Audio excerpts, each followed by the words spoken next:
法国人讲法语，日本人讲日语，咱台湾人讲台语。大家好，欢迎收看《咱讲台语》，我是张文哲。咱伫咧节目中有当会讲到一寡台语词，可能是专有名词，还是一寡外来语，还是一寡较古早用法，即摆较少人去用，毋过是真符合台语的开口即种的词。咱就会有时阵会整理起来，铺伫咱的面册，互大家分享。毋过就想着，即摆人面册讯息真济，甚至讲有人嘛无咧看面册。安尼规期咱就是做一集节目，讲互恁听，就欢迎收看今日专门说解释互恁听，专门细说。今日要讲的就是这个，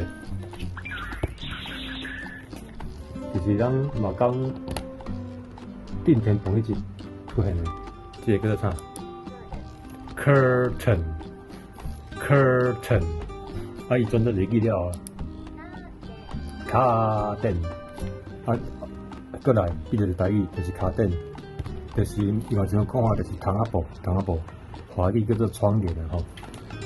所以就是台语其实有一些词，咱咧听的时阵，刚刚做数上，我比如讲咱节目中阿峰讲着日头炎的时阵，有无卡灯扭起来做歹代志的时阵？这个卡灯，我后来我去查词典，才知，竟然是为英语，佮转日语，佮转台语，安尼转变来的。为什么这个叫做外来语，毋是讲英语对英语，为什么讲台语？因为伫咧节目内底伊有讲，咱咧做装潢的时阵有做一个叫做卡灯盒仔。所以这个下骹，这个有无？这就是咱讲的迄个卡灯盒仔。就是讲，伊才有迄个卡灯的内容，会当收伫遮。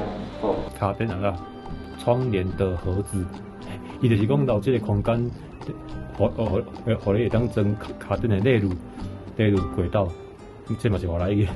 所以这个卡灯已经比较台语词，才会发展出另外一个这个词叫做卡灯盒仔，代表讲台语其实真有细密啦，这就是咱今日专门细说要跟大家分享的卡灯，嘛是会当讲窗仔布。好，感谢大家。